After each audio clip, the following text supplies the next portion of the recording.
Assalamualaikum warahmatullahi wabarakatuh. Kembali lagi di Gak Cuma Baca episode ke-6 yang akan saya review bukunya ini. Judulnya Jaminan. Dari karyanya itu, penulisnya itu, ini udah ada fotonya di sini, yaitu Ustadz Yusuf Mansur.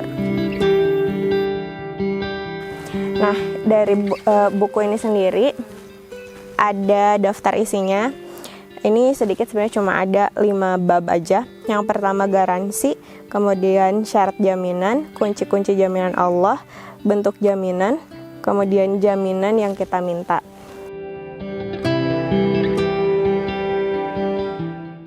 Ya, yang pertama ini tentang garansi. Jadi dalam buku ini disebutkan bahwa jaminan Allah itu sama seperti garansi barang ori. Nah, dalam Quran surat Hud ayat 6 di sini disebutkan, dan tidak ada suatu binatang melata pun di bumi melainkan Allah lah yang memberi rezekinya, dan Dia mengetahui tempat berdiam binatang itu dan tempat penyimpanannya. Semuanya tertulis dalam kitab yang nyata atau Lauh Mahfuz. Jadi berdasarkan ayat ini dapat disimpulkan bahwa rezeki itu adalah urusan Allah, bukan urusan makhluk. Sehingga tidak akan habis kekayaan Allah itu untuk menjamin rezeki semua makhluknya. Dalam bab ini juga diceritakan tentang seorang sopir taksi yang dia itu per bulannya penghasilannya cuma Rp500.000. Tapi ternyata tanggungannya itu ada 5 orang anak, yaitu 2 orang SD, 1 SMP, 1 SMA, dan 1 kuliah. Kalau berdasarkan logika, 500.000 itu tidak akan cukup bahkan untuk makan sekalipun gitu ya. Apalagi si bapak ini juga harus menanggung orang tua, mertua, kemudian 2 adik dan 2 adik ipar. Nah, tapi ternyata dari Allah itu ya, si orang ini tuh bukan cuma bisa memberikan makan gitu ya, dia juga bisa menanggung semua kebutuhan keluarganya tersebut. Karena apa? Karena mereka itu memulai hidup mereka dari jam 3 pagi. Untuk apa? Untuk sholat malam.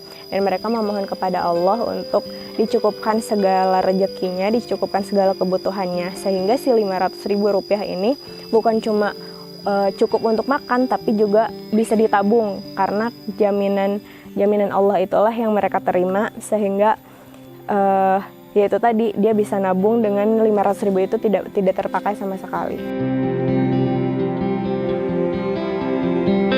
Nah, lalu apa yang membuat seseorang itu bisa mendapat jaminan dari Allah? Ternyata ada syarat jaminan yang harus kita penuhi. Yang pertama yaitu Rabbunallah, dan yang kedua itu istiqomah. Rabbunallah itu apa? Rabbunallah itu adalah Tuhan kita hanyalah Allah. Jadi jangan sampai kita itu berpikir Tuhan kita itu adalah gaji, Tuhan kita itu adalah pekerjaan, atau Tuhan kita itu misalkan uang. Jadi Tuhan kita itu hanya Allah. Jangan menggantungkan diri kepada apapun kecuali Allah.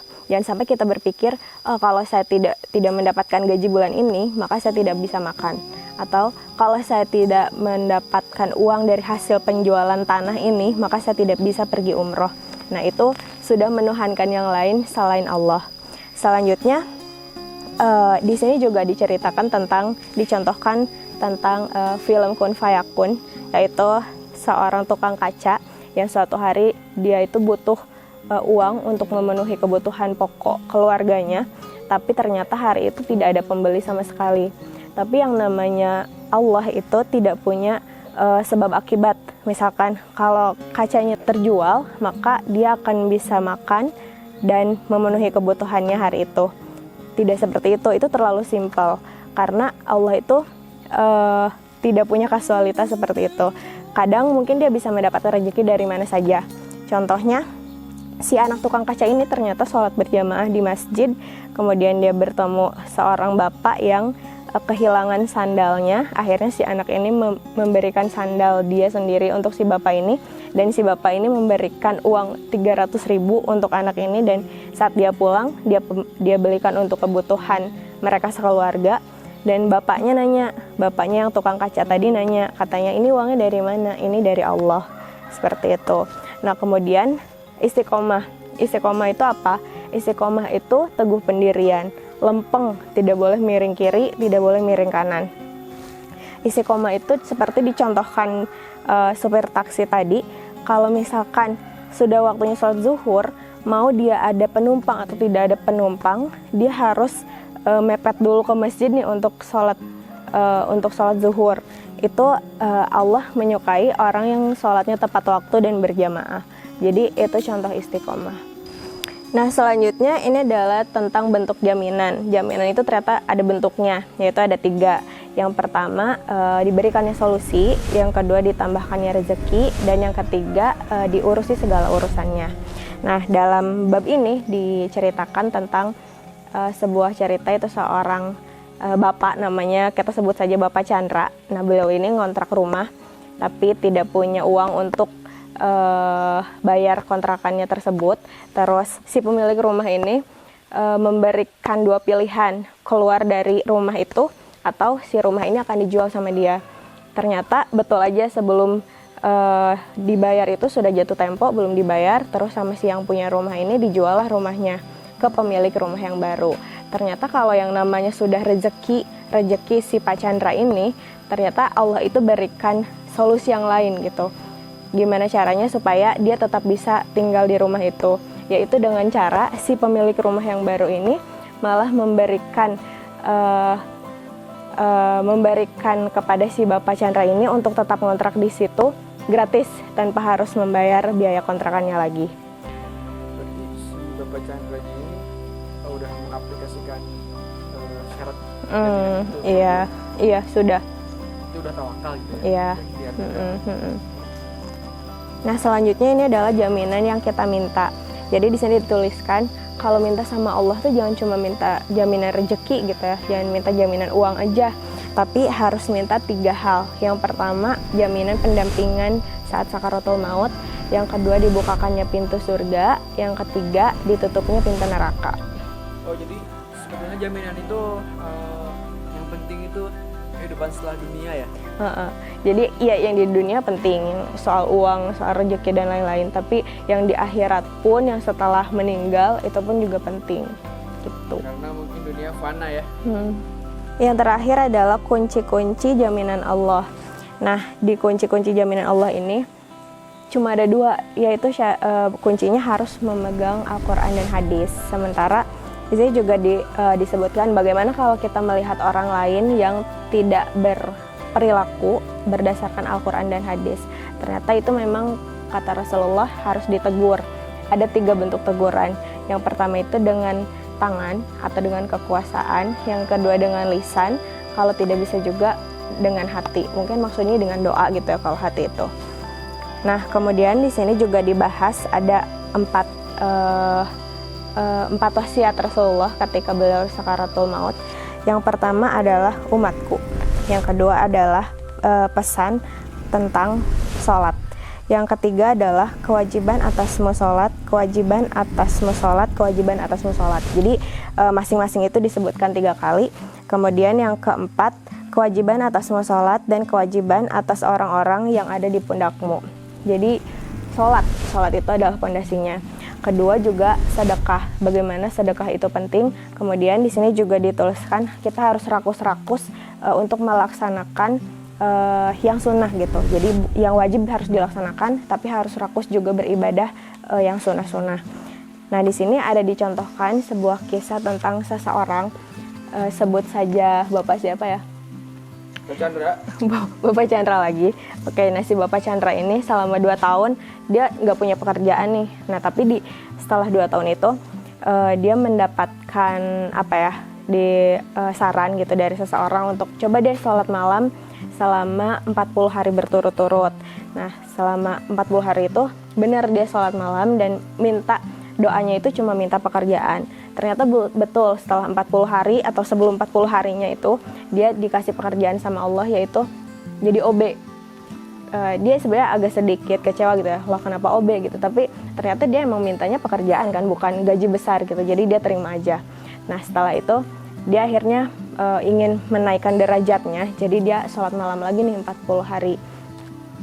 Seketika itu ketika dia menerima gaji pertama, karena kan waktu doa itu, ya Allah minta pekerjaan, nanti saya berjanji gajinya akan saya sedekahkan. Makanya tadi dibahas di sini tentang pentingnya sedekah kan. Nah, ternyata benar dia itu waktu itu gajinya cuma 400.000 dan dia sedekahkan seluruhnya ke ibunya yang juga memang berkebutuhan gitu kan, kurang mampu gitu. Akhirnya dia sedekahkanlah semuanya. Terus ternyata 1 hari setelah dia sedekahkan itu ada seseorang temennya yang di kantor itu, dia katanya tolong dong jualkan motor. Ternyata si orang ini tuh malah ngasih uang 400.000 ke dia, mungkin sebagai upahnya gitu ya, karena udah menjualkan motornya, bahkan belum dijual tapi udah dikasih. Dan dia pikir, wah baru kemarin disedekahkan, sekarang udah kembali lagi si uangnya, 400.000 itu utuh. Nah terus di hari kedua ada seorang ibu di lantai berapa gitu ya yang minta ke si Pak Chandra ini, tolong dong belikan ketoprak gitu. Uang itu 50.000, ketopraknya cuma 3.700. Tapi sama si ibu ini kembaliannya buat kamu aja semua gitu. Dan selama sebulan penuh tuh terus-terusan seperti itu, ya ada terus gitu, ada terus rezekinya entah dari mana. Akhirnya bukan dari gaji doang ya? Bukan dari gaji doang. Gajinya itu kan tiap bulan akhirnya dia sedekahkan yang 400.000 itu, entah ke ibunya entah ke siapa, tapi selalu disedekahkan. Dan ternyata karena si rezekinya selalu berdatangan dari mana-mana, akhirnya selama sebulan itu penghasilan dia bisa 7 juta. Padahal si setingkat manajer aja nggak sampai 5 juta gitu. Itu adalah hidup orang yang dijamin oleh Allah gitu ya. Terus di sini juga diceritakan tentang si Pak Chandra ini yang pada tahun krisis moneter tuh, tahun berapa ya? 98 bukan? Sekitar tahun segitulah ya. Dia itu katanya melihat seseorang bapak yang katanya kelihatannya kok pusing banget gitu. Pusing banget. Kenapa? Ternyata si bapak ini tuh lagi menjual tanah tapi nggak laku-laku. Katanya dia tuh membutuhkan uang itu untuk menyelesaikan masalah entah apa gitu lah. Nah akhirnya sama si Pak Chandra ini ditawari mau saya bantu nggak Pak, katanya. Bantu apa gitu, apa ada orang yang mau beli tanah atau gimana? Bukan, katanya mau saya bantu doakan pada saat sholat malam. Ternyata benar, dia kan terus mengulang nih si 40 hari ini. 40 hari sholat malam, terus ulang lagi 40 hari lagi, terus ulang lagi 40 hari. Nah didoakanlah sama dia, ternyata benar saat entah hari keberapa gitu, kalau nggak salah hari ke 12 atau hari keberapa gitu, ada orang yang relasi dari Jepang, relasi si bapak yang menjual tanah tadi dari Jepang itu, beli tanah tersebut. Dan si bapak ini kan berterima kasih banget sama si Pak Chandra ini, dan akhirnya dia kasih komisi 1,2 miliar. Nah itu contoh orang yang benar-benar dijamin sama Allah. Nyata nggak nih? Kalau dari buku ini sih dikatakan itu benar-benar real dan didengar langsung dari orangnya gitu. Tapi dapat bonus segitu agak gimana-gimana gitu ya? Ya sebenarnya kok kayaknya besar banget gitu kan untuk, ya tapi emang benar sih, mungkin kalau emang terjadi ya kita harus percaya aja gitu. Mungkin itu rezeki yang nggak disangka-sangka tuh kayak gitu kali ya. Iya. Nah kesimpulannya setelah baca buku ini, jadi emang Allah itu menjanjikan kalau dia itu akan menjamin rezeki seluruh makhluknya, bukan hanya manusia gitu ya, tapi juga tumbuhan, binatang dan lain-lain, semua makhluk lah pokoknya. Tapi di sini juga disebutkan untuk mendapatkan jaminan itu ternyata ada usaha yang harus kita lakukan. Dan kadang ketika kita membutuhkan rezeki, kemudian kita berikhtiar, kadang ikhtiar itu juga bisa jadi dosa kalau kita ternyata menuhankan hal yang lain seperti uang, gaji, pekerjaan, atau orang gitu ya. Nah tapi ternyata walaupun sudah baca buku ini dikatakan harus Rabbunallah, harus meyakini bahwa Tuhan kita itu hanya satu, hanya Allah gitu. Terus harus istiqomah, harus berpegang pada Al-Quran dan hadis dan lain-lain.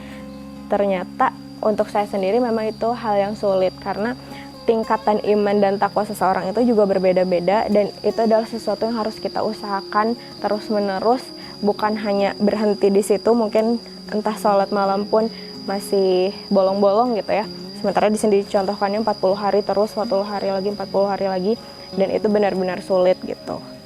Iya nggak? Iya sih, belum pernah juga 40 hari terus sholat malam. Pernah juga, betul-betul.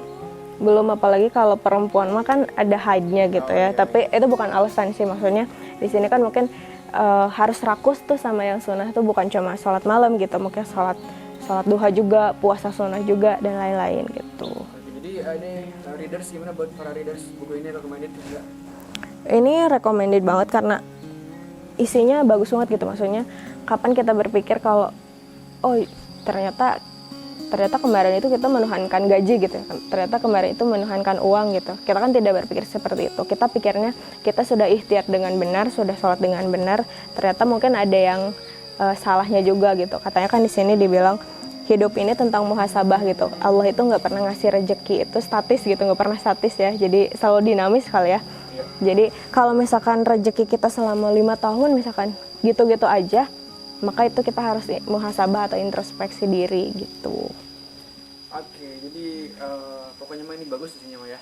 Ini bagus lah pokoknya. Apalagi Ustadz Yusuf Mansur terkenal dengan Ustadz sedekah kali ya. Menggembar-gemborkan apa namanya, ya untuk sedekah kepada jemaahnya gitu. Iya betul. Dan beliau juga kan punya pengalaman hidup yang memang dari nol banget gitu kan. Untuk sampai di titik ini tuh beliau juga nggak langsung mungkin dari keturunannya gimana ningrat atau gimana, enggak, tapi dengan ikhtiarnya juga beliau yang lakukan itu saya rasa sangat maksimal gitu. Mungkin makanya diimplementasikan atau dimasukkanlah ke dalam buku ini gitu. Keren, silakan beli ya bukunya, boleh pinjam juga, tinggal beli di Iya. kami. Mantap. Sip. Mana nggak fokus? Oke, tutup aja deh karena nggak fokus. Tutup. Oke, jadi itu aja untuk gak cuma baca episode 6. Ini jaminannya dari Ustadz Yusuf Mansur. Aku setuju, mau ngapain? Tapi apa? Mungkin niatnya sih yang teach like Finland ya kalau nggak salah. Jadi Finlandia, ya? betul. Jadi kenapa sih di Finlandia itu kan katanya pendidikannya yang terbaik gitu ya di dunia. Gitu. Gitu. Kamu masih kuning nggak? Ini ada tapi di kuku-kukunya doang sih. Jadi kita akan bahas buku 12, buku 8. Katanya sih mau yang apa yang dari Ustadz Zaidul Akbar ya. Insya Allah ya, kalau boleh datang. Iya. Nah, sekarang bukunya laris banget. Jadi kenapa kuning ini tuh kunyit ya? Kunyit. Kita mencoba apa namanya, mengaplikasikan resepnya Ustadz Zaidul Akbar ya. Oke. Makasih. Iya. Salam lagi sekali lagi. Terima kasih sudah menonton. Assalamualaikum warahmatullahi wabarakatuh.